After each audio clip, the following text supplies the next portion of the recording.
En apprenant par hasard que mes parents avaient légué tout leur héritage à ma sœur, j'ai arrêté de payer leurs factures. 1 mois plus tard, ma mère m'a appelé. « Ma fille, la facture des services publics est arrivée. » J'ai répondu d'une manière à laquelle personne ne s'attendait. Avant de continuer, pourrais-tu écrire de quel pays tu regardes la vidéo? Bon visionnage. Camille, comme d'habitude, se tenait debout à la table de la cuisine, regardant distraitement les chiffres sur l'écran de son ordinateur portable. Payer les factures de l'appartement de ses parents était une tâche routinière qu'elle accomplissait chaque mois depuis de nombreuses années. Électricité, gaz, eau, Internet. Sans elle, Monique et Gérard semblaient tout simplement incapables de se débrouiller. Elle soupira. Ce n'était pas que cela lui coûtait tant d'efforts, mais parfois, elle était envahie par la sensation d'être comme un cheval de trait, portant toute la famille sur son dos. Sa jeune sœur, Amélie, était probablement à ce moment-là en train de choisir une nouvelle tenue pour une fête ou de bavarder avec ses amis des derniers potins. Amélie vivait dans un autre monde, fait d'insouciance et d'amusement, où les factures semblaient se payer toutes seules et les problèmes se résoudre magiquement. Camille n'enviait pas sa sœur. Non, mais parfois, elle aurait aimé recevoir un peu plus de reconnaissance. Monique, leur mère, disait souvent à Amélie qu'elle avait besoin de plus de liberté. Elle est une personne créative. Et toi, Camille, tu es pratique. Tu trouveras toujours une solution. Camille trouvait effectivement toujours une solution. Elle travaillait comme comptable dans une petite entreprise, gérait son propre appartement et parvenait encore à soutenir ses parents. Amélie, quant à elle, créait, comme disait Monique, changeant de passion comme de chemise, cours de photographie, classe de danse, toujours payés, bien sûr, par le budget familial, principalement alimenté par Camille. Ce jour-là, après le travail et toutes ses autres obligations, Camille décida d'aller rendre visite à ses parents. Elle acheta leur gâteau préféré, un forêt noir, et une bonne bouteille de vin.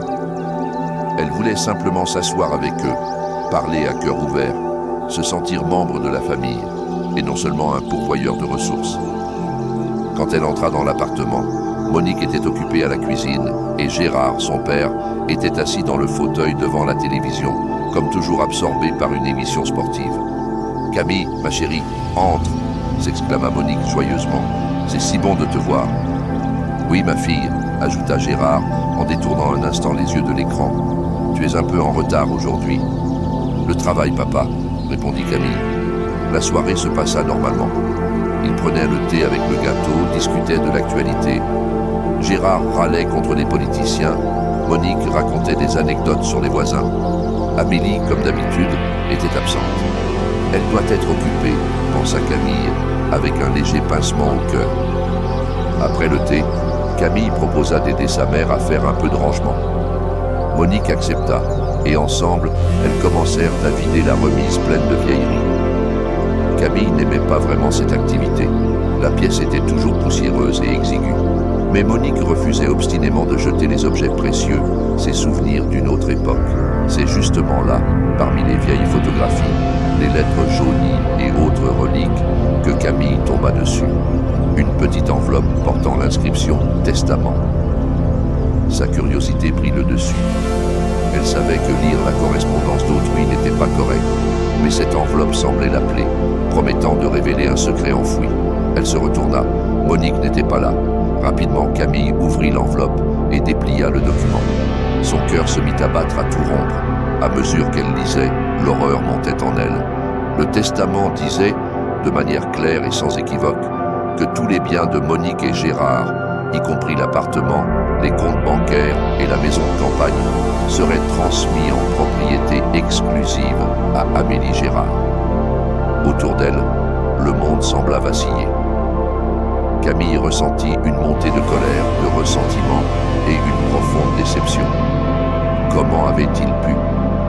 Comment avait-il pu faire cela à elle, la fille qui avait toujours été là, qui les avait toujours soutenus, qui avait toujours mis leurs besoins au-dessus des siens? Elle remit rapidement le testament dans son enveloppe et le glissa dans sa poche. Monique revint alors dans la pièce. « Qu'as-tu trouvé là, Camille ?» demanda-t-elle en fouillant dans une boîte. « Rien de spécial, maman, » répondit Camille, d'une voix qu'elle s'efforça de garder calme, juste de vieilles photos. Elle passa le reste de la soirée comme dans un brouillard. Elle tentait de sourire, de maintenir la conversation, mais au fond d'elle-même, tout bouillonnait. Elle se sentait trahie, utilisée et terriblement seule. Au moment de partir, Monique l'enlaça tendrement. « Merci, ma fille, d'être venue, » dit-elle. « On se sent toujours tellement bien avec toi. » Camille hocha la tête sans rien dire. Elle n'osait pas ouvrir la bouche, de peur que toutes ses émotions ne jaillissent incontrôlées. Ce soir-là, Camille prit une décision. Plus de paiement, plus de médicaments, plus d'aide domestique. Que désormais, Amélie, l'élue et l'héritière, s'occupent de ses parents. De retour chez elle, Camille appela sa meilleure amie, Claire. « Claire, j'ai besoin de te parler, » dit-elle avec difficulté, retenant ses larmes. « Tout va très mal. »« Qu'est-ce qui se passe, Camille ?» demanda Claire, alarmée. « Il est arrivé quelque chose à tes parents ?»« Non, ils vont bien, » répondit Camille. « Mais moi, je vais très mal. J'ai besoin que tu m'écoutes. » Claire arriva en une demi-heure. Camille lui raconta tout, sans omettre le moindre détail. Claire l'écouta en silence, l'enlaçant de temps en temps pour lui donner du réconfort. « Camille, je ne sais même pas quoi dire, » dit Claire une fois le récit terminé. « C'est horrible. »« Je sais, » répondit Camille. « Je ne comprends pas comment ils ont pu me faire ça. »« Ils ont fait une erreur, Camille, » dit Claire. « Mais cela ne veut pas dire que tu dois souffrir éternellement. Tu as droit à ta vie, à ton bonheur. »« Je sais, » répéta Camille. « Et j'ai décidé de ne plus me taire, de ne plus me sacrifier pour ceux qui ne m'apprécient pas. »« Tu as raison, Camille, » l'encouragea Claire. « Merci, Claire, » dit-elle. « Tu es toujours là pour moi. »« Et comment ?» répondit Claire. « Nous sommes des amis. » Camille savait qu'une période difficile l'attendait. Et la première étape vers cette nouvelle vie fut la décision d'arrêter de payer pour ses parents. Au début, dans l'appartement de Monique et Gérard, régnait une fausse tranquillité. La vie suivait son cours comme si rien n'avait changé. Les factures n'étaient pas encore arrivées. Les médicaments étaient encore en réserve et le rythme habituel de la vie n'avait pas été perturbé. Gérard grognait toujours contre les émissions du matin. Monique s'affairait aux tâches ménagères et la télévision diffusait inlassablement les nouvelles. Ils ne remarquèrent même pas immédiatement l'absence de Camille. D'abord, Monique attribuait son silence à son travail chargé. « Elle doit être débordée au bureau », disait-elle à Gérard en essayant de cacher son inquiétude. Gérard, de son côté, balaya ses préoccupations d'un revers de la main, convaincu que leur fille reviendrait bientôt. « Où irait-elle ? Elle reviendra comme un petit toutou », marmonna-t-il en fixant son journal. Mais les jours passaient et Camille ne se manifestait toujours pas. Pas d'appel, pas de visite, pas même un message. Monique commença à s'inquiéter sérieusement. Elle appela plusieurs fois le numéro de Camille, mais sans réponse. Elle décida alors de contacter Claire, espérant obtenir quelques nouvelles. « Claire, bonjour, c'est Monique, la maman de Camille. Comment vas-tu » commença-t-elle d'une voix faussement enjouée. « Bonjour Monique » répondit Claire d'un ton réservé. « Nous allons bien, merci. Et vous ?»« Ça va, enfin, je suis inquiète pour Camille. Elle a disparu, on n'a plus de nouvelles. Est-ce que tu l'as vue récemment ?» Claire resta silencieuse un moment, comme si elle hésitait sur ce qu'elle devait dire. « Bien sûr, nous nous sommes vus. Camille est très occupée en ce moment. Elle a beaucoup de choses à gérer. Mais pourquoi ne nous appelle-t-elle pas? L'aurions-nous offensée sans le savoir ?» Monique insistait. « Peut-être devriez-vous le lui demander directement, Monique, » répondit Claire. « Je ne peux pas trahir les confidences d'une amie. » Monique sentit monter une irritation face à l'évasivité de Claire. « Donnez-moi au moins un indice. Après tout, je suis sa mère. » Croyez-moi, Camille a juste besoin de temps et d'espace. Elle vous expliquera tout elle-même quand elle sera prête. En attendant, veuillez m'excuser. Je dois y aller. Au revoir. Claire raccrocha, laissant Monique complètement désemparée. Elle rapporta sa conversation à Gérard, qui pesta de colère. Quel ami! À parler en énigme. Temps et espace. Quelle absurdité! Pourtant, au fond de lui, Gérard sentait lui aussi une sourde inquiétude. L'absence de Camille devenait de plus en plus pesante et leur confiance habituelle dans son soutien inconditionnel commençait à vaciller. Le premier signal d'alarme retentit quand les factures des services publics arrivèrent dans la boîte aux lettres. Par habitude, Monique les prit en pensant les mettre de côté jusqu'à l'arrivée de Camille. Puis elle se souvint que désormais, elle devrait s'en occuper seule. Elle tenta de comprendre les reçus, mais se perdit rapidement dans les chiffres et abréviations incompréhensibles. Elle appela la compagnie de gestion, mais on lui répondit sèchement et exigea un numéro de compte qu'elle ne savait même pas où trouver. Finalement, elle raccrocha, désespérée. « Gérard, que faisons-nous ? Je n'y comprends rien, » supplia-t-elle. Gérard fronça les sourcils et prit les factures. Il les étudia longuement, tentant de se rappeler comment Camille procédait d'habitude. Mais ses souvenirs étaient flous. Il avait toujours compté sur sa fille pour régler ces détails sans jamais se soucier de rien. « On va s'en sortir, » murmura-t-il, sans grande conviction. Ils passèrent toute la journée à essayer de comprendre comment payer les factures. Finalement, ils y parvinrent, au prix d'énormes efforts et de beaucoup de nervosité. Le soir venu, alors qu'ils étaient assis en silence dans leur appartement, un sentiment d'angoisse les envahit. Ils prenaient conscience pour la première fois à quel point ils dépendaient de Camille. Non seulement elle les aidait, mais elle était leur véritable pilier. Et maintenant que son soutien avait disparu, ils se retrouvaient totalement démunis. Monique ne put résister et rappela Camille. Cette fois, sa fille répondit. « Ma fille, que se passe-t-il ? Pourquoi tu ne nous appelles plus ? Pourquoi tu ne viens plus ?» demanda Monique, la voix tremblante. En réponse, elle entendit la voix froide et distante de Camille. « Et qu'est-ce qui ne va pas ? Vous n'avez pas Amélie ? C'est elle votre héritière, qu'elle s'occupe de vous maintenant. » Monique resta sans voix, choquée par les paroles de sa fille. C'était la première fois qu'elle entendait dans sa voix tant d'amertume et de douleur. « Mais Camille, nous sommes tes parents. Comment peux-tu dire une chose pareille ?» balbutia Monique, sentant sa gorge se nouer. « Et comment avez-vous pu me faire ça ?» rétorqua Camille. « Je vous ai soutenu toute ma vie, et vous avez préféré tout donner à Amélie, qui, elle, ne pense même pas à vous. Nous voulions juste lui assurer un avenir, » bredouilla Monique. « Et moi, je n'ai pas d'avenir, peut-être. Devais-je travailler toute ma vie pour vous entretenir, vous et Amélie ? » « Non, bien sûr que non, » répondit Monique, les larmes aux yeux. « C'est juste que nous n'avons pas réfléchi. »« Exactement, » coupa sèchement Camille. « Vous n'avez jamais pensé à moi.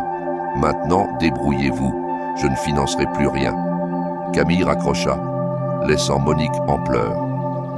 Elle se tourna vers Gérard et lui rapporta leur conversation. Gérard resta silencieux, la tête baissée. Il se sentait coupable et complètement perdu. Il comprenait qu'ils avaient fait une énorme erreur en privilégiant Amélie. Mais comment réparer maintenant ce qui avait été brisé ? Un mois passa. Camille tentait de ne plus penser à ses parents. Elle se plongeait dans son travail et dans la poterie. Le tour de potier était devenu pour elle une sorte de méditation, une manière d'apprivoiser les émotions tumultueuses qui l'envahissaient. Elle façonnait des vases, des tasses, de petites figurines, y déposant sa colère retenue, sa blessure, mais aussi, d'une manière inattendue, son espoir. Pendant ce temps, dans l'appartement de Monique et Gérard, l'atmosphère changeait radicalement. Aux problèmes financiers vinrent s'ajouter les problèmes de santé. Gérard manqua de médicaments pour son hypertension et se sentit mal. Monique tenta d'en acheter à la pharmacie, mais elle découvrit que l'ordonnance était expirée et qu'il n'avait pas d'argent pour consulter un médecin en privé. « Je dois appeler Amélie, » dit Monique résignée. « Peut-être qu'elle pourra nous aider. » Amélie, comme toujours, était occupée. Elle préparait une fête avec ses amis. Les appels de ses parents l'agaçaient. « Maman, qu'est-ce qu'il y a encore ?» demanda-t-elle d'un ton agacé. Monique, tentant de dissimuler sa panique, lui expliqua la situation concernant les médicaments et les factures. « Amélie, tu sais, nous sommes dans une situation difficile. Peux-tu nous aider un peu ?» Amélie soupira. « Maman, je t'ai déjà dit que moi non plus, je n'ai pas la vie facile en ce moment. Je suis débordée au travail et de toute façon, je ne suis pas Camille pour régler tous vos problèmes. Essayez de vous débrouiller un peu vous-même. » Et sans attendre de réponse, elle raccrocha. Monique, les mains tremblantes, regarda Gérard. Dans ses yeux, elle lut son propre désespoir et sa déception. « Que va-t-on faire » murmura-t-elle. Gérard resta silencieux. Il se sentait impuissant et terriblement coupable. Amélie, en raccrochant, ressentit un léger remords. Elle savait que ses parents avaient besoin d'aide, mais elle ne voulait pas annuler ses projets. Les fêtes, les nouvelles rencontres, les photos sur Instagram semblaient être bien plus importantes que les factures ou les médicaments de ses parents. Elle décida d'appeler Camille pour tenter de la convaincre de reprendre ses anciennes responsabilités. « Camille, bonjour », dit-elle, en essayant de mettre un maximum de douceur dans sa voix. « Écoute, les parents ont besoin d'aide. Tu pourrais peut-être reconsidérer ta décision. » Camille, en entendant la voix de sa sœur, sentit un accès de colère. « Amélie, tu sais très bien pourquoi je n'aide plus nos parents, » répondit-elle d'une voix glaciale. « Ne cherche pas à me faire porter la responsabilité de ton propre égoïsme. Tu es l'héritière, alors agis en conséquence. » Amélie tenta de protester, mais Camille l'interrompit sèchement. « Ne m'appelle plus, je n'ai pas de temps à perdre. » Puis elle raccrocha. Amélie, humiliée et vexée, lança son téléphone sur le canapé avec rage. « Quelle garce !» siffla-t-elle. « Comment peut-elle faire ça à ses propres parents ?» Elle se persuada que Camille était simplement jalouse de sa beauté, de son succès, de sa vie insouciante. Comment expliquer autrement une telle cruauté et une telle indifférence? Les parents tentèrent de parler à Camille, mais elle maintenait la distance. Monique appelait plusieurs fois, tentant d'engager la conversation, mais Camille répondait brièvement, prétextant être occupée ou fatiguée. Elle ne voulait pas entrer dans de longues explications, craignant de voir ressurgir toute l'amertume qu'elle essayait de contenir. « Camille, ma chérie, pourquoi agis-tu comme une étrangère ?» supplia Monique au téléphone, la gorge serrée. « Nous sommes tes parents. Ne peux-tu pas nous comprendre ?»« Comprendre quoi, maman ?» répondit Camille d'une voix sèche. « Que vous vous êtes servi de moi pendant des années et que maintenant, quand cela ne vous arrange plus, vous vous souvenez soudain que je suis votre fille. » Gérard tenta lui aussi de parler à Camille, mais ses tentatives furent encore plus infructueuses. Peu bavard de nature, il avait du mal à exprimer ses sentiments. Il appelait, restait silencieux au bout du fil, espérant que Camille engagerait la conversation. Mais Camille se taisait elle aussi, et la communication se coupait dans un silence lourd. Monique et Gérard commencèrent à réfléchir à la manière de regagner la confiance de leur fille. Ils passaient de longues soirées à discuter de tout ce qui s'était passé. Ils revivaient mentalement tous ces moments où ils avaient favorisé Amélie, où ils n'avaient pas vu les efforts de Camille, prenant son aile comme un dû. « Nous étions aveugles », avoua Monique en essuyant ses larmes. « Nous ne voyions que ce que nous voulions voir. Nous pensions que Camille serait toujours là, qu'elle ne nous abandonnerait jamais. Mais elle aussi est une personne avec ses propres sentiments. » « On aurait dû y penser plus tôt, » grogna Gérard. « Maintenant, il faut réparer ce qu'on a brisé. » Amélie, de son côté, s'éloignait de plus en plus, comprenant que désormais la responsabilité de ses parents lui incombait. Après plusieurs tentatives infructueuses pour les aider à payer les factures et acheter les médicaments, elle commença à éviter leurs appels. C'était dur pour elle. Elle n'était pas habituée à ce genre de responsabilité. Elle avait toujours vécu dans la facilité, recevant sans jamais donner en retour. « Pourquoi moi ?» se plaignait-elle à une amie par téléphone. « Pourquoi est-ce que c'est moi qui dois m'occuper d'eux ? Camille est bien plus riche que moi, elle n'a qu'à continuer à les aider. » Mais son amie ne se montrait pas particulièrement compatissante. Elle connaissait Amélie depuis longtemps et savait combien elle avait été gâtée et égoïste. « C'est ta faute », répondit son amie sans ménagement. « Tu as toujours profité du fait que Camille payait pour tout.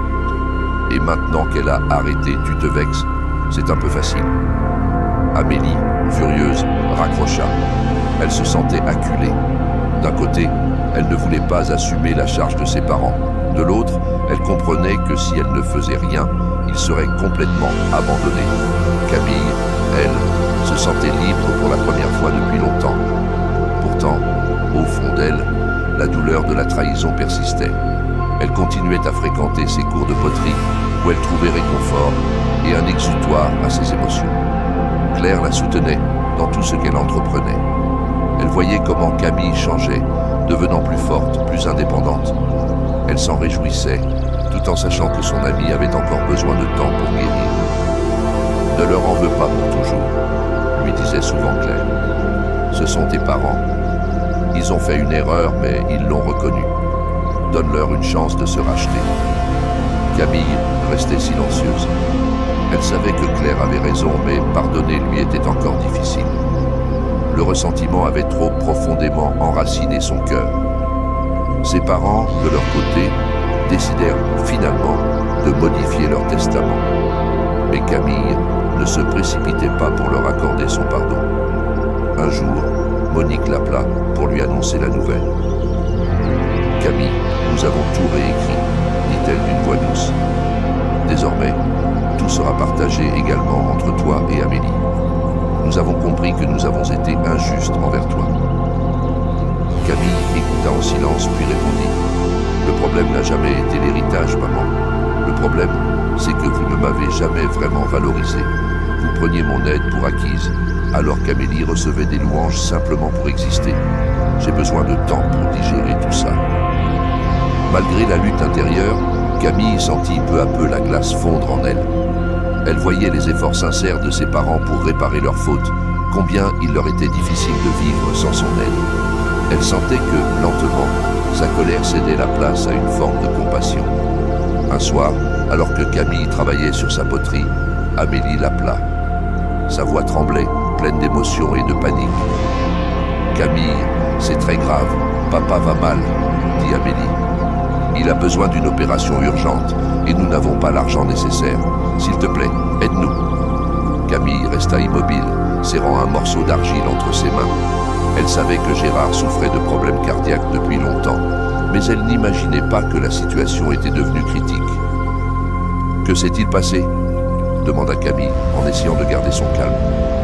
Amélie expliqua que Gérard avait eu une crise et que les médecins avaient déclaré qu'une opération urgente était nécessaire. Le coût était énorme et il n'avait pas les moyens de payer. « Maman est en panique », ajouta Amélie. « J'ai essayé de trouver de l'argent, mais je n'y arrive pas.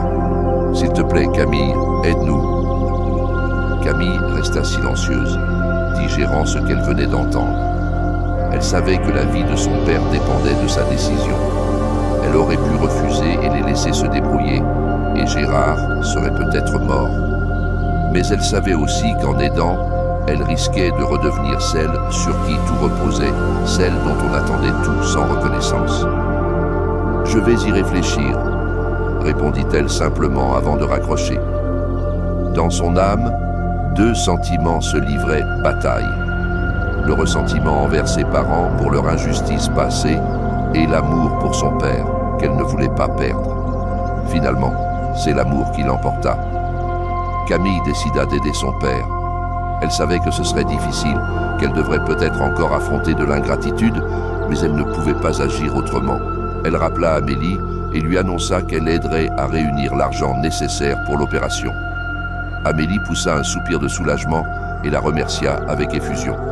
Camille se mit aussitôt à contacter ses amis, ses connaissances, lançant des appels à l'aide. Grâce à un effort collectif, ils réussirent à réunir la somme demandée et Gérard fut opéré. L'opération se passa bien et Gérard commença à se rétablir. Dans la chambre d'hôpital, Monique et Amélie étaient assises à son chevet, le regardant avec amour et gratitude. Pour la première fois depuis longtemps, ils se sentaient de nouveau comme une vraie famille. Quand Camille vint rendre visite à son père, Monique se précipita vers elle et la serra dans ses bras. « Merci Camille, » dit-elle en sanglotant. « Tu lui as sauvé la vie. Nous ne t'oublierons jamais. »« J'apprécie vos paroles, » répondit Camille calmement. « Mais je ne veux pas que tout redevienne comme avant. Je ne veux plus être la carte bancaire de la famille. Je veux faire ce que j'aime, vivre pour moi. » Monique et Gérard se regardèrent. Ils comprenaient que Camille avait parfaitement raison. Elle avait le droit de vivre pour elle-même. Ils avaient commis une erreur et désormais, ils devraient en assumer les conséquences. Nous ne te demandons pas de tout reprendre comme avant, Camille, dit Monique. Nous voulons juste que tu saches que nous t'aimons et que nous sommes profondément désolés de t'avoir si maltraité. Ah, Camille acquiesça. C'était tout ce qu'elle avait attendu. Être reconnue, entendue, respectée. À cet instant, elle comprit que la véritable famille ne repose pas seulement sur des liens de sang, mais sur l'amour, le respect et le soutien mutuel. Et que le pardon est la clé de la guérison et de la réconciliation.